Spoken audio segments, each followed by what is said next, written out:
Greg jumped in with his whole entire body, like going off a cliff into recovery, and he did everything. And it still took a long time for me to believe and trust. There are several people that I'm talking to currently whose husbands just don't seem to realize the length of time this is going to take. I just like to add the hell that it was for me, if I can say that. It was horrible, obviously. Because I didn't know. And even if I had inklings, or so many women have known some things were going on, you just usually never have the full picture. And you didn't think it was, if you knew it was this, you didn't know it was this, the gravity of it or the magnitude of it. So it was pretty awful, but being in therapy and finding community with others who are struggling, and traumatized the same way, it has been, life-changing. We're not the same people that we were before. Our marriage is not the same, and I would never want to go back.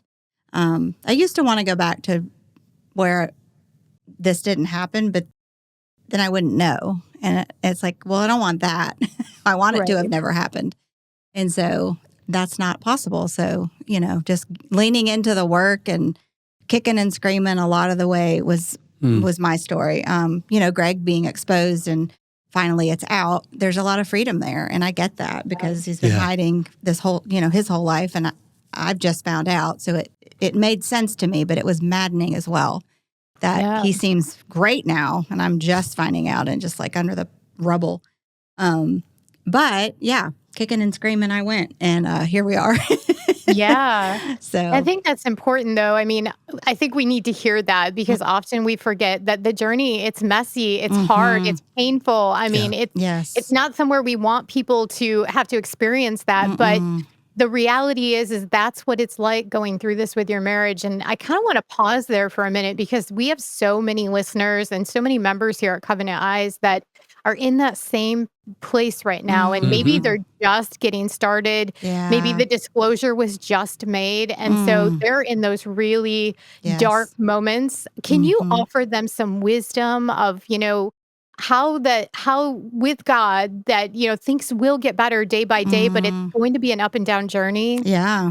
Well, there's so much. There's so much to unpack. But, I was a people pleaser and I believe I did a good job of it. But it was so unhealthy, okay? Saying that is not a prideful thing. I probably was then, but I just existed to make other people happy.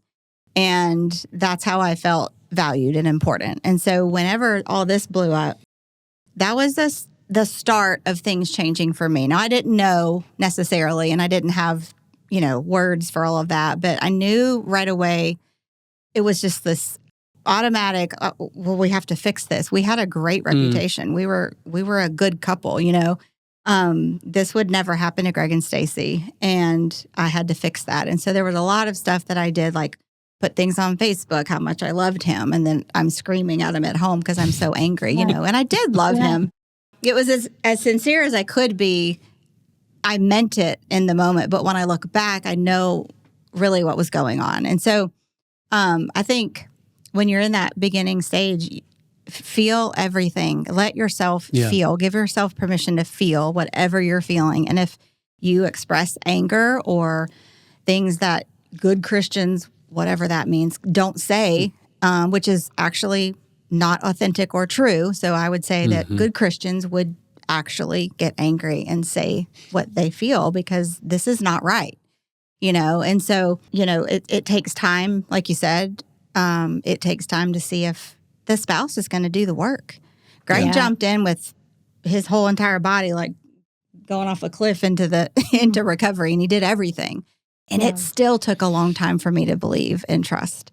So I think that's something that there are several people that I'm talking to currently whose husbands just don't seem to realize the length of time this is going to take.